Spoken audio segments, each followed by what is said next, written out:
Esta semana en Cuadriga, Alemania, nuevo gobierno, nueva dirección. Casi 3 meses después de las elecciones generales, Alemania por fin tiene nuevo gobierno. La coalición de conservadores y socialdemócratas se enfrenta a desafíos en casa y en el extranjero. En el tercer mandato consecutivo de Angela Merkel, la crisis de la eurozona sigue siendo el mayor obstáculo al crecimiento europeo.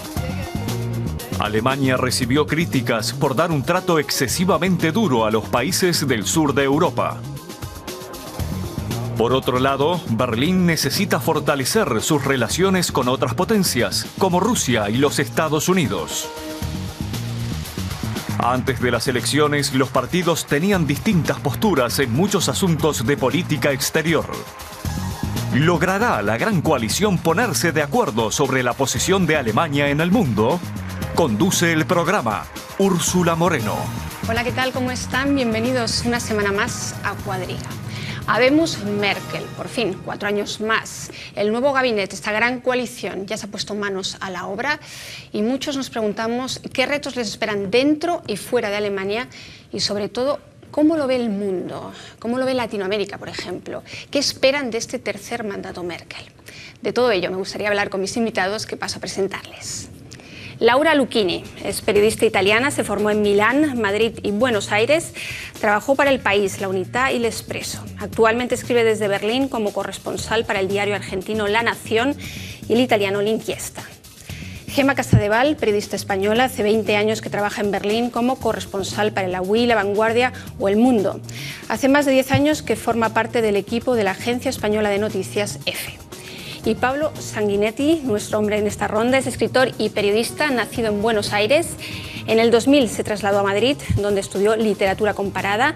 Desde el 2007 trabaja para la agencia de prensa alemana dpa, primero como editor en Madrid y en la actualidad como corresponsal en Berlín.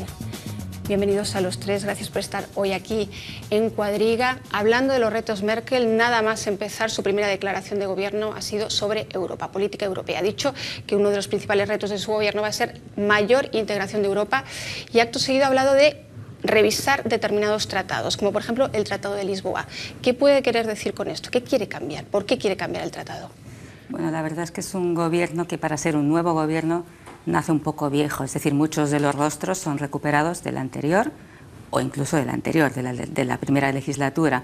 Lo que manda, digamos, la gran esperanza de algunos países de Europa, los más castigados por la crisis, que es que efectivamente haya un cambio o que se flexibilice esa dureza inicial del gobierno Merkel. Va a ser difícil de creer de momento porque la persona que personifica esa dureza sigue estando, que es la persona que marca la pauta en política europea ahora mismo, que es el ministro de Finanzas, Wolfgang Schäuble. Hay un interés en cambiar, o al menos en cambiar la dinámica dentro de la Unión Europea, porque se había, había quedado ya todo bastante perjudicado por esa imagen de Alemania que endurece, que atenaza, que obliga a los países a una austeridad que no pueden soportar. Hay ese interés, pero de repente realmente la imagen del gobierno no es especialmente nueva. Y siguiendo las tradiciones, viaja a París el mismo día en que hace su primera declaración de gobierno, se encuentra con Hollande. ¿Qué espera Francia? ¿Esperan también que con nuevos rostros socialdemócratas, o viejos rostros, como decía Gemma, pero ministros socialdemócratas y un sello socialdemócrata en esta gran coalición, se flexibilicen las cosas en Europa? Era lo que esperaban todos los europeos, sureuropeos, quizá también los franceses, de un nuevo gobierno que tiene una composición distinta del anterior, entonces que podría tener políticas europeas distintas. Pero desde la aprobación del contrato de gobierno quedó claro que el sello socialdemócrata hay en ese ejecutivo, pero no yace para nada en políticas exteriores y en políticas europeas. A nivel europeo fue transcrita la receta de Merkel y cuando ayer Merkel fue a hablar frente al Parlamento pudo haber sido un discurso de hace 6 meses, ¿no? de cualquier momento. Volvió a repetir las cosas de siempre, enriqueció su discurso con algunas palabras claves que quizás le aconsejaron de utilizar, pero que no explicó, como por ejemplo crecimiento, políticas para la creación de empleos, que tienen que ser prioridades. Pero al fin y al cabo, si analizas su mensaje, es la disciplina fiscal como palabra clave, como elemento clave de la política europea para volver a ganar competitividad. A mí lo que me faltó ayer es una falta de visión de la canciller Merkel de lo que está pasando realmente en Europa, a partir de Francia, país que visita ella hoy, que visitó ella ayer, y donde hay un movimiento antieuropeísta con el Frente Nacional muy fuerte. Y en varios países europeos, a partir de Italia también, y Grecia, ni hablar, están teniendo lugar estas protestas que son cada vez más violentas y más multitudinarias. Merkel totalmente no se ocupó de ese tema y eso me sorprendió, porque habla de una realidad que es tal solo en Alemania, pero no se ve así desde otros países de Europa. Te veo sentir, Pablo, ¿estás de acuerdo? Inmovilismo, ese ministro de Finanzas que sigue siendo el mismo, la mano derecha de Merkel, por mucho que este gabinete esté formado por los dos principales partidos en el espectro político alemán, ¿falta una visión? A Merkel le ha faltado siempre una gran visión de Europa. No es una política de grandes visiones, es una política muy pragmática, de dilación, de decisiones del día a día, y no va a descubrir ahora tampoco una gran visión para Europa. Es posible que Europa tampoco la necesite ahora, que el tiempo de los grandes sueños europeos haya pasado y que ahora lo que nos toque sea una Europa real con conflictos prácticos que haya que ir resolviendo a medida que se van planteando. Yo estoy totalmente de acuerdo en que la entrada de los socialdemócratas al gobierno va a cambiar muy poco. No nos olvidemos que Merkel, en primer lugar, hizo toda su política europea apoyada por los socialdemócratas. En segundo lugar, ganó las elecciones con una abrumadora mayoría, una mayoría histórica, precisamente por su gestión de la crisis, con lo cual no tiene en principio ningún motivo para cambiar esa gestión. Y en tercer lugar, se ha visto ya en las negociaciones de la coalición que Europa no planteó ningún tipo de tema central de discusión. Los socialdemócratas no forzaron novedades. Creo que lo que sí puede cambiar es que el ingreso de personajes con más fuerza política al gabinete de Merkel, con más fuerza de los que tenía hasta ahora los políticos liberales en el gabinete, planteen cierto contrapeso dentro del gobierno, un contrapeso que hasta ahora Merkel no tenía. Hasta ahora eran Merkel y el ministro de Finanzas Schäuble los que decidían todo. Bueno, ahora tiene dentro del gabinete personajes que pueden rivalizar un poco con ese poder. Ahora los vamos viendo. ¿Qué opinión nos merece entonces este nuevo gabinete, estos rostros, como decías antes, muchos de ellos veteranos, pero determinados rostros como Ursula von der Leyen, la ministra de Defensa? Tampoco es nueva. Tampoco es nueva, pero sorprende porque está en defensa y de repente dices una mujer en defensa, pero esto en cualquier otro país ni siquiera es nuevo. O sea, España también ha tenido una ministra mujer de defensa, Francia creo que también, no sé, o sea, no hay para tanto, ¿no? Es decir, se la está impulsando como si fuera la sucesora ya predestinada a Merkel, cuando en el fondo son personas con una edad parecida, aunque aparentemente no siempre se note, pero sí, ¿no? Y de todas maneras, si uno piensa un poco lo que es la biografía de Ursula von der Leyen y la que es Merkel, en el fondo Merkel representa más a lo que es la mayoría de las mujeres alemanas que lo que es Ursula von der Leyen, que es una persona, digamos, nacida en una familia con un político prestigioso, eso la impulsó, tiene 7 hijos, lo que no es más normal en este país, ¿no? O sea, cuidado con eso de que de repente nos parece que es la persona que refresca un poco la imagen de este gobierno. Yo creo que no tiene por qué ser así. Respecto a lo que decía Pablo, es verdad, o sea, como los socialdemócratas no actúen de sobrepeso, de contrapeso, perdón, no va a haber contrapeso porque la imagen del Parlamento ahora es terrorífica. Es decir, estamos 504 escaños del oficialismo, de los 3 partidos, perdón, de la gran coalición, contra 127. Sí, esto es algo que en otro país, pírrica, o sea, si no fuera porque creemos que la democracia alemana es suficientemente sólida, es terrorífico. Y puede haber ese contrapeso del que hablas, si vemos, lo decías, abrumadora mayoría de la CDU-CSU en las elecciones, y sin embargo los conservadores tienen el mismo número de ministros ahora mismo en la coalición, en el gobierno, que los socialdemócratas, que apenas cosecharon un 26% de los votos. Llama la atención, ¿no?, que realmente hayan arrancado tantísimos ministerios durante las negociaciones a Merkel. Sí, yo creo, pero que Merkel se quedó muy contenta con las negociaciones. Primero porque... Bueno, parece que todos quedaron muy contentos, ¿no? Esa armonía ahora mismo que respiran estos días. Primero porque la repartición de ministros refleja también su interés quizá de mantener su perfil en Europa. Se ha quedado con los ministerios más algunos entre los ministerios más importantes, finanzas, defensa, interiores, que son ministros claves por los desafíos de ahora. Y se ha quedado ha añadido un secretario de Estado para las cuestiones de espionaje, que va a ser un colaborador muy cercano. Y también va a elegir un encargado de seguridad de datos de sus filas. Yo creo que tiene un control bastante fuerte, Merkel, mantiene un control bastante fuerte. No creo que ha salido derrotada de las negociaciones. Es más, yo creo que le gusta que el SPD lo piense en ese momento, porque así aprobó el pacto de gobierno, así dejó el escenario para el SPD, pero creo que se ha quedado muy contenta con lo que ha podido sacar. Quería decir acerca de defensa. La defensa tiene un espacio particular en el programa de gobierno, y es decir, que va a ser la legislatura donde Alemania y Europa van a empezar a hablar, a partir de hoy en Bruselas, de las políticas de defensa común. Entonces, las políticas de defensa que al público alemán le caen muy poco bien, porque no son temas populares, necesitaban una cara como para humanizarlas, ¿no? El hecho de que von der Leyen fuera profana ella misma en ese cargo, creo que podría ayudar a Merkel en hacer digerir algunas cuestiones impopulares. Porque recordamos, en el borrador del primer documento acerca de la defensa de la Unión Europea que se va a discutir hoy, se habla concretamente de construir drones en Europa. Son temas que la opinión pública alemana no digiere muy fácilmente. Yo creo que eso le sirvió, digamos, fue muy calculado. Enseguida volvemos a esos retos en política exterior. Quiero dedicarle mucho tiempo a precisamente a esos temas, pero volviendo a ese contrapeso, creo que es un punto muy importante que decíais. Parece que no hay contrapeso, pero la figura de Sigmar Gabriel, que por lo menos estos días sí que aparece como el ganador de las elecciones, el ganador de las negociaciones. Esta consulta a las bases era un arma de doble filo y le salió bien la partida, porque en función de eso hay mucho sello socialdemócrata en el pacto de coalición, 6 ministros.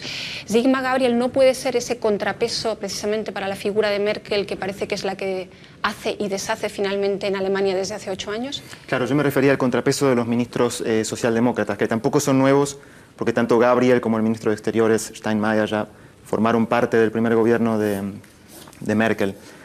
Von der Leyen efectivamente ya estaba en el gobierno anterior, pero sí, se incorporan ahora estas figuras que tienen mucho más peso específico si se las compara con sus predecesores del Partido Liberal, un partido que venía atravesando una crisis que venía disolviéndose prácticamente y que terminó con la catástrofe en las elecciones, es decir, políticos con muy poco peso.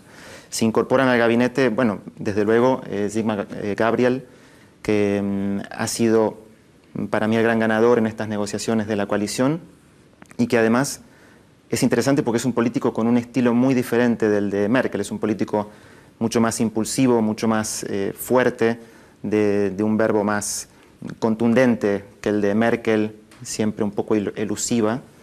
Creo que eso nos puede aportar un poco de política alemana más divertida en los próximos años.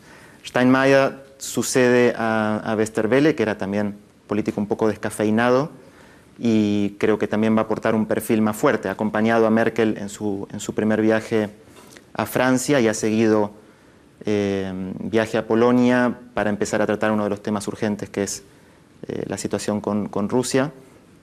En fin, creo que sí puede haber una vuelta al equilibrio en el gabinete alemán, y la posibilidad de que Merkel, bueno, ceda un poco de competencia, si no sea este personaje que ha acaparado todo en la política alemana los últimos años. El Spiegel, a propósito de eso, decía que con la gran coalición ahora nos espera una época de letargo en la política alemana, es decir, como de inactividad. Pero yo estoy de acuerdo un poco contigo, no sé, Gemma, si tú compartes, que precisamente estos años de gran coalición pueden ser años precisamente para acometer grandes reformas, porque tienen además realmente la sartén por el mango en el Bundestag. Es el desafío que tienen los socialdemócratas. Si realmente se comportan como lo que tienen que ser, como ese contrapeso que decimos, va a ser maravilloso, pero si no, realmente nos espera, sobre todo a los periodistas, un aburrimiento absoluto. O sea, no sé qué vamos a publicar los próximos años, ¿no? A no ser que se rompa, entonces ya volvemos a tener muchas cosas que decir. Pero quiero decir, en esta especie de situación actual del gobierno este que tenemos, una especie de reparto entre eternos y reciclados, porque es así, o sea, los principales rostros son nuevas, eternos, Schäuble, y reciclados. Gabriel, que fue ministro de Medio Ambiente en la primera gran coalición, es ahora el hombre fuerte. Steinmeier sigue siendo lo que era, como ministro de Exteriores en la primera gran coalición.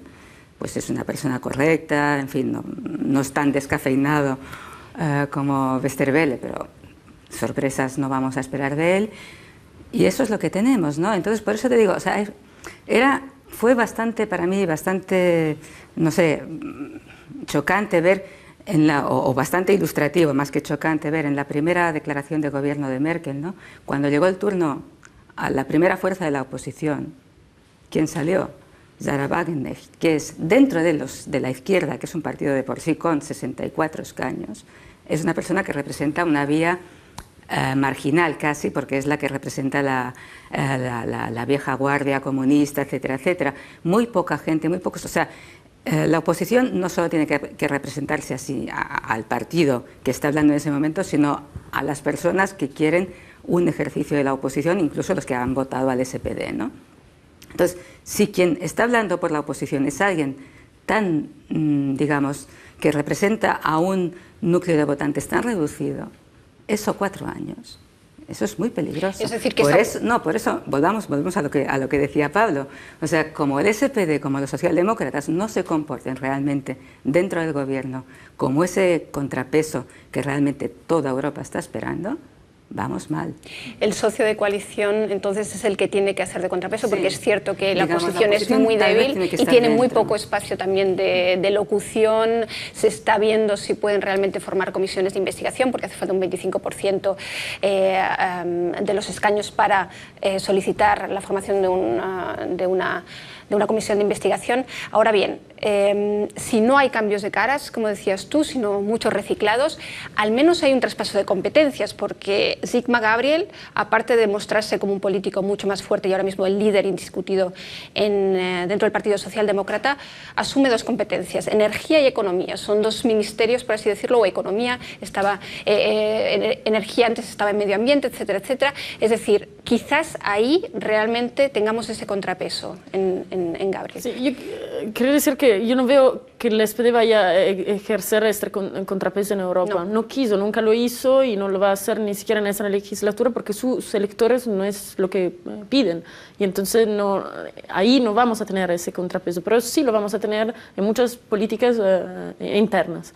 Pero Gabriel quiere perfilarse también como un posible candidato a la Cancillería, claro. Es decir, de alguna manera va a intentar separarse de la sombra o salir de la sombra de Merkel, ¿no? Claro, es la elección del ministerio, su asignación. Un superministerio, por así llamarlo. Traiciona esta intención, además porque hemos tenido tres legislaturas de una canciller conservadora, la lógica quiere que si no lo hace todo mal, va a ser elegido como canciller en las próximas elecciones. Pero le puede salir también muy mal, es un desafío muy grande. La cartera de energía está marcada en esa legislatura por la obligación de empezar a hacer ese anunciado cambio energético, es decir, el paulatino abandono de la energía nuclear. Lo que va a tener que hacer, el reto principal es el de controlar el precio de la energía. Todo el mundo está mirando hacia Alemania por ese tema, ¿no? Y ya hemos visto que ha llegado la primera reprimenda de Bruselas precisamente por ese tema, ¿no? Claro, yo creo que hasta cierto punto, pero hay que recordar cómo nació. Nació de una reacción muy impulsiva a la catástrofe de Fukushima y a un anuncio hecho al día siguiente de Merkel de que Alemania, de un día para otro, iba a abandonar la energía nuclear. Y eso... En realidad lo que anunció Merkel entonces fue que recuperaba el calendario que había abandonado. Claro, que... Meses antes. Sí. Un mes antes. Fue peor que eso. Y fue muy impulsivo, no muy bien pensado, digamos, porque si lo decidió de un día para otro no pudo pensarlo muy bien. Y creo que hasta cierto punto fue contenta de deshacerse de una cartera que es muy difícil, que se vio en los primeros meses bueno, saltó enseguida el ministro de Medio Ambiente en las elecciones, fue encargado Peter Altmaier, que pronunció, digamos, algunas promesas muy vagas o descafeinadas, como diría Pablo, y es un papel muy difícil y para Gabriel es la ocasión de perfilarse como futura canciller, pero también la ocasión de fracasar y de perder para siempre esa posibilidad. La transición energética es clave entonces en este nuevo mandato, en estos próximos 4 años. Sin duda, pero cuando hablamos de un superministerio de Economía y Energía, esto puede sonar un poco más rimbombante de lo que en el fondo es decir, el Ministerio de Economía alemán puede sonar afuera muy importante, pero en Alemania tiene funciones mínimas, es decir, toda la política verdaderamente importante está manejada por el Ministerio de Finanzas, en este caso, al cargo de Schäuble. Es decir, esta parte del superministerio de Gabriel es prácticamente de nula importancia. Es importante el Ministerio de Energía, con Alemania envuelta en este proceso de abandono de la energía nuclear, pero leía el otro día un analista que decía nadie ha ganado demasiados puntos con política energética, ¿no? Creo que Gabriel, si quiere efectivamente perfilarse como un contrapeso y como un rival serio de Merkel en las próximas elecciones, va a tener que ir un poco más allá de su superministerio, va a tener que perfilarse de otra manera más política, y ahí sí creo que pueden empezar a producirse roces internos en esa coalición y políticos que empiezan a intentar perfilarse, ¿no? Es decir, ¿cuánto tiempo? Es que un poco lo que ocurrió era eso, la batalla por el reparto de carteras estaba en finanzas, que es la que importa, ¿no? Como ganó Schäuble la batalla, le adornaron un poco economía, porque aquí todo el mundo sabe que economía no cuenta, le adornaron economía poniéndole energía, pero sigue sin tener el perfil de vicecanciller clásico que había tenido en este país esa posición, ¿no? O sea, el vicecanciller siempre fue el ministro de Exteriores, durante muchos años fue el ministro de Exteriores, porque en ese momento la política exterior alemana tenía mucho peso en el mundo. Como desde hace décadas, bueno, desde hace décadas no, pero desde Merkel, el Ministerio de Exteriores quedó prácticamente una especie de cosa, una persona que va por ahí abriendo puertas y de vez en cuando reparte medallas y cosas de estas, entonces pasó a ser el de Economía, el vicecanciller, ¿no? Pero realmente no tiene, o sea, sigue sin tener la fuerza y la capacidad de decisión que se espera de alguien que quiere enfrentarse dentro de 4 años a Merkel. Es decir, Merkel, sin duda alguna, toma todas las decisiones en política internacional, por lo menos las más importantes. Sin embargo, tiene un ministro de Exteriores, Frank-Walter Steinmeier.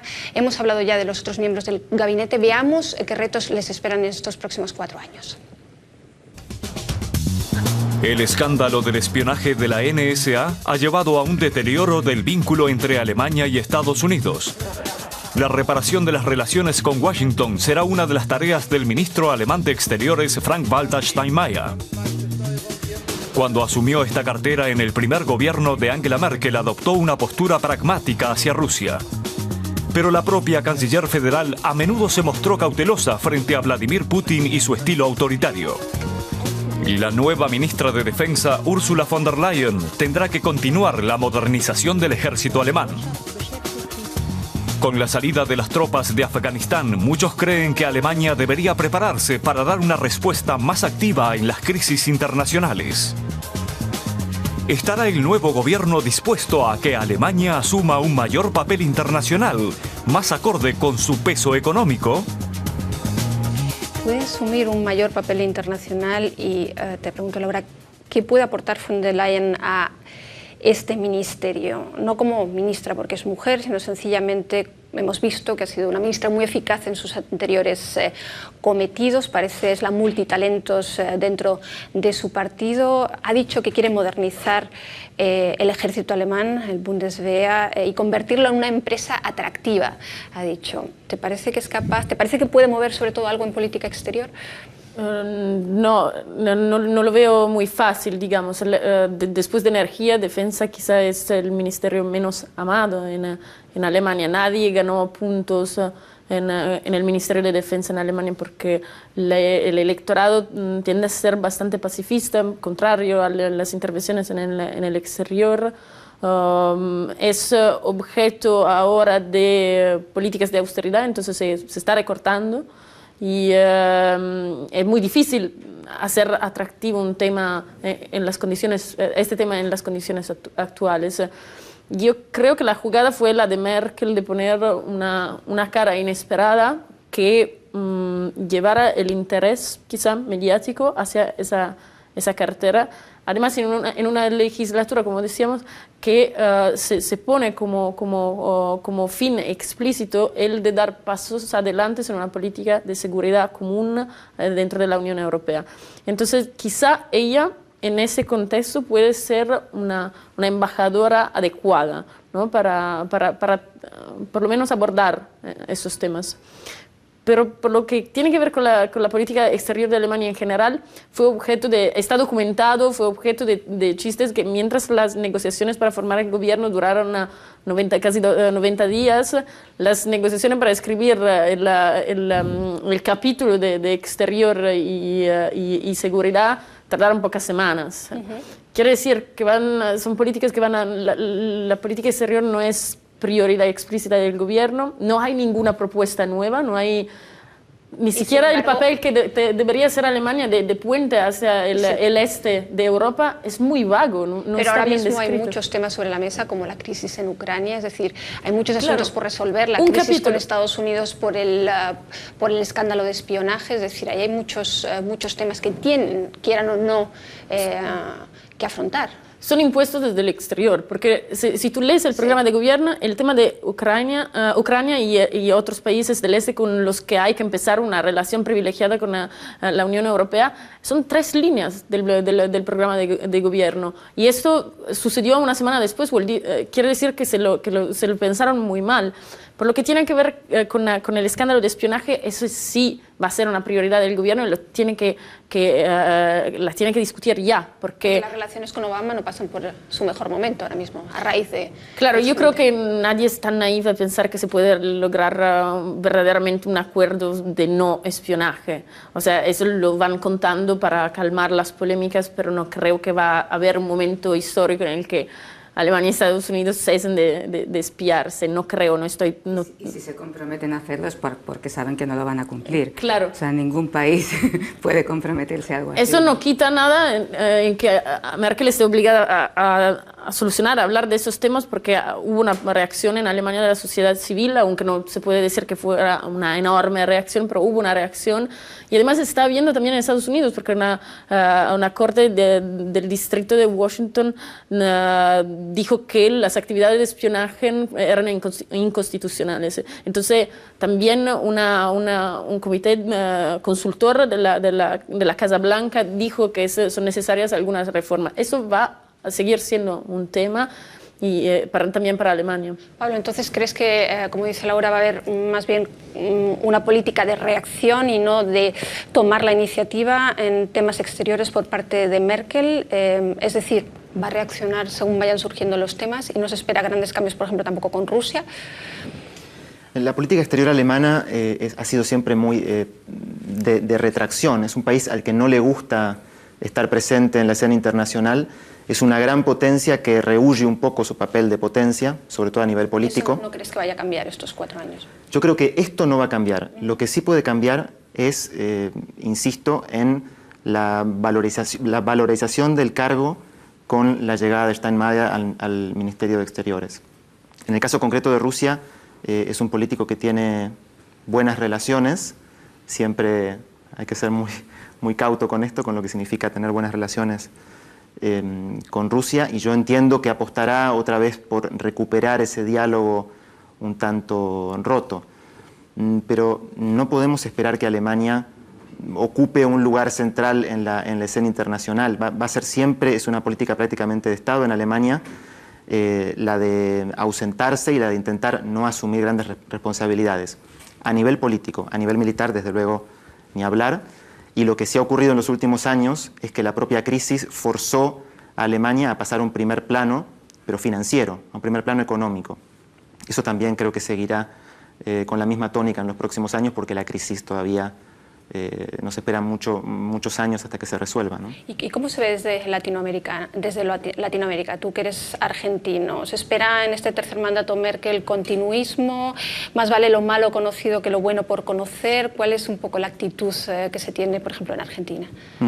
En Europa, Alemania es claramente un país de referencia, es la gran potencia, pero me parece que en Latinoamérica es un país que queda un poco lejano. La puerta de entrada tal vez de Europa para Latinoamérica es España por cuestiones históricas, idiomáticas y de cultura.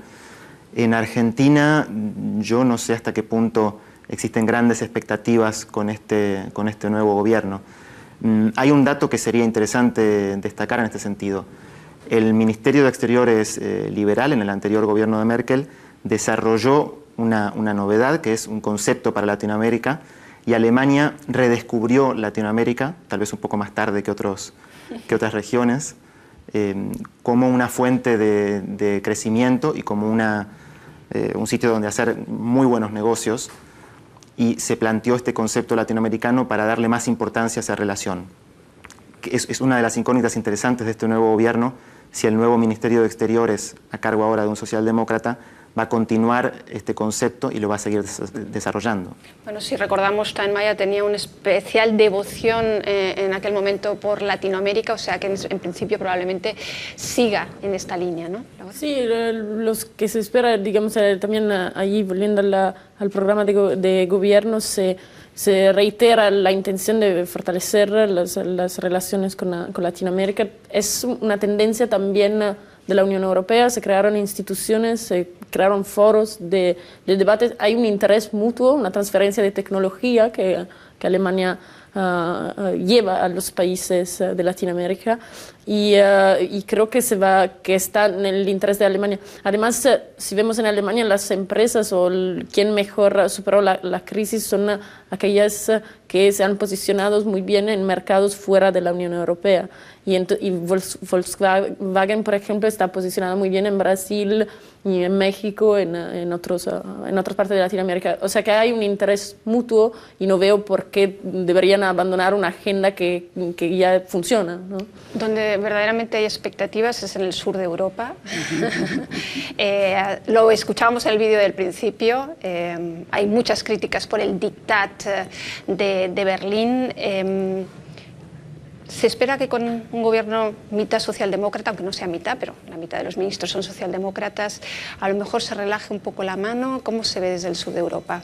Puede ser que se relaje porque también se ha relajado la crisis, es decir, parece que ya estamos saliendo de la crisis o que a lo mejor dentro de un poco tiempo vamos a empezar a salir de la crisis. Entonces ahí puede ser que digamos, se relaje un poco, se flexibilice esta mano dura alemana. De todas maneras, aunque eso sea así, la crisis, durante esos 3 años se han creado unos mecanismos que antes no existían, no sabemos por qué, porque no sé a quién se le ocurrió que la Unión Europea iba a funcionar sin mecanismos de control y de supervisión bancaria y todo eso. Ahora sí existen, de manera que los países del sur, no solo España, sino Grecia, Portugal, etcétera, pasarán de estar de esa situación de práctica intervención a una situación de libertad vigilada. Es decir, a partir de ese momento ya nadie más realmente es dueño de sus políticas fiscales, de sus bancos, etcétera, etcétera, porque se han creado esos mecanismos. Eso significa que aunque Alemania efectivamente flexibilice un poco la mano dura o la vigilancia, como ya los mecanismos están en marcha, no lo vamos a notar.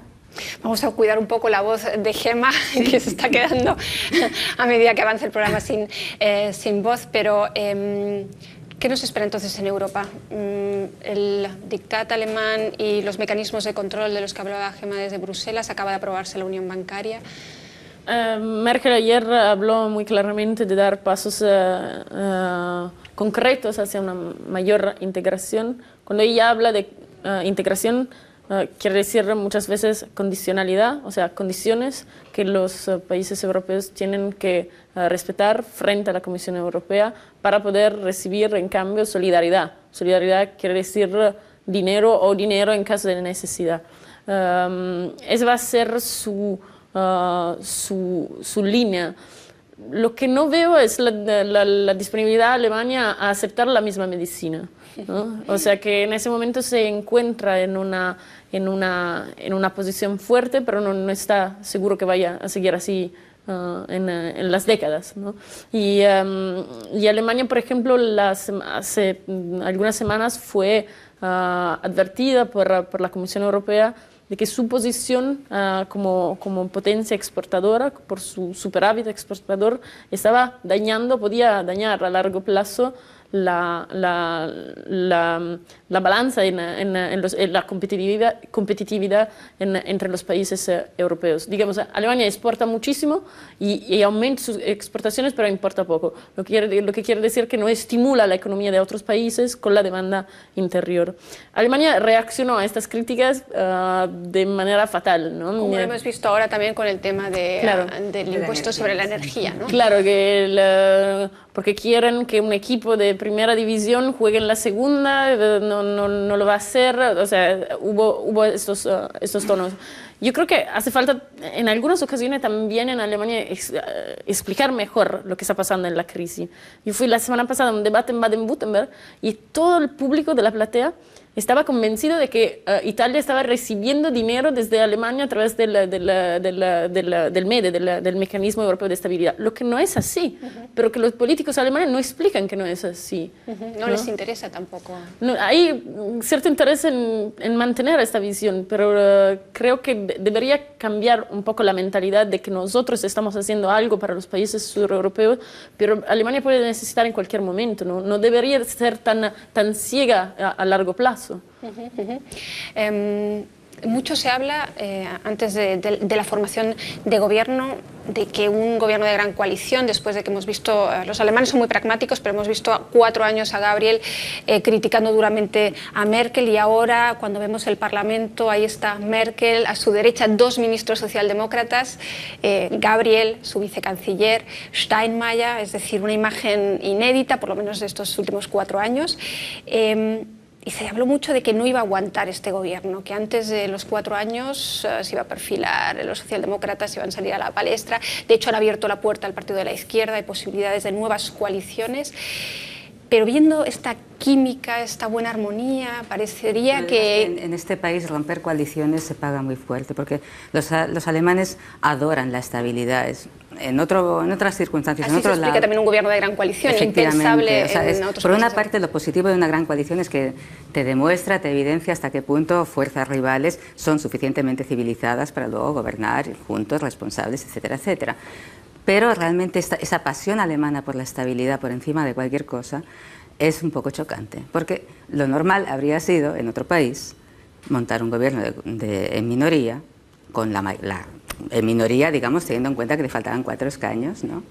5, perdón, a Merkel, y entonces se hacen, digamos, pactos puntuales de gobernabilidad, como hacen aquí no, aquí la estabilidad es casi sagrada, está por encima del aburrimiento que pueda suponer una gran coalición durante 4 años, ¿no?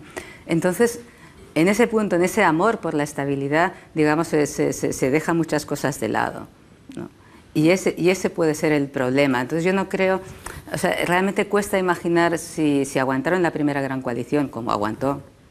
Y no solo la aguantaron, sino que el balance que se hace finalmente de la gran coalición es muy positivo. Sí, no fue tan malo, ¿no? Si digamos, se aguantaron esa, ¿por qué no van a aguantar la actual?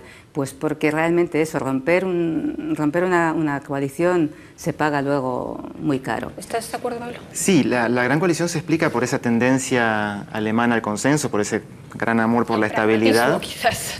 el pragmatismo, y se explica también porque los 2 grandes partidos comparten mucho más de lo que parece, ¿no? Merkel ha aplicado algunas políticas a lo largo de estos años que podrían calificarse de socialdemócratas, y el gran programa de recortes de los últimos años en Alemania ha sido aprobado por un gobierno socialdemócrata. De todas formas, es verdad que romper una gran coalición se paga mucho en Alemania, pero los socialdemócratas tienen un recuerdo muy malo de su primera alianza con Merkel en la primera gran coalición, y yo no creo que repitan el error de ser simplemente un socio dócil que se limite a apoyar las políticas de Merkel. Ellos van a tener que ser más combativos en este nuevo gobierno si quieren contentar a sus votantes y si quieren presentarse a las próximas elecciones con alguna posibilidad de sortear una catástrofe. Tienen que ser combativos desde dentro. Desde dentro. Que esa es la clave, es decir, tienen que ser el contrapeso, volvemos a lo que era la posición de arranque, tienen que ser el contrapeso interno, no rompiendo, porque eso es lo que aquí no encaja bien, ¿no? Pero quizás precisamente con la figura de Sigmar Gabriel, por fin el Partido Socialdemócrata, después de esos 4 años de gran coalición en donde no consiguieron adjudicarse ninguno de los éxitos, todos se los llevó finalmente Merkel y ellos fueron los perdedores, aunque perfilar... Pero cuidado, esto no empezó con la gran coalición, ya venía de antes. Es decir, la sangría de electorado que sufrió el SPD, los socialdemócratas, venía de la última fase de Schröder, o sea, de lo que fueron las reformas estructurales, que es lo que ahora dicen ha salvado este país, ¿no? Pero ahora, o sea, quiero decir, ya venía de ahí y se agravó. Pero no es que naciera esa situación con la gran coalición, venía de antes. ¿Y se puede hablar ahora de un punto de inflexión dentro del Partido Socialdemócrata a raíz de la consulta con las bases? Gabriel como nuevo líder del partido, ¿puede ser que realmente...? Una reconciliación casi, fue muy bonito, realmente, incluso los que no creemos... Hablaron de la fiesta de la democracia, es incluso decir... los que no creemos mucho en ese partido o en esa consulta, realmente estar allí, ver cómo... O sea, de repente... El partido ya no era solo los líderes, sino que recuperamos lo que es un partido, que es la gente, ¿no? Que son las bases, Y fue bonito, la verdad, fue bonito. Lo más notable de esa euforia, de la celebración de este referéndum ganado, es que se produce menos de 3 meses después de una verdadera catástrofe electoral. Es decir, Gabriel logró en 3 meses levantar ese partido hundido, inventarse este mecanismo nuevo de consulta, y llevar el partido a una euforia como la que vimos. Es algo que en este país no existe, o sea, lo de las masas que a lo mejor en Latinoamérica sí se ve más, ¿no? O sea, un partido no solo los líderes, sino que hay gente que sale aquí, no sale ni en campaña, ni en mítines, ni en nada. De repente recuperamos a esos 474.000 afiliados. Y eso está bien. Eso yo creo que hasta ahora es lo más bonito que hemos visto de esta gran coalición. Bueno, pues terminamos con esa idea positiva de la política alemana, la que tachamos siempre de ser tan sumamente aburrida. Muchas gracias a ustedes por estar ahí. Ya saben, si quieren contarnos su opinión acerca de este nuevo gobierno alemán, qué nos espera, escríbanos a cuadriga@dw.de. Gracias por estar ahí y hasta muy pronto.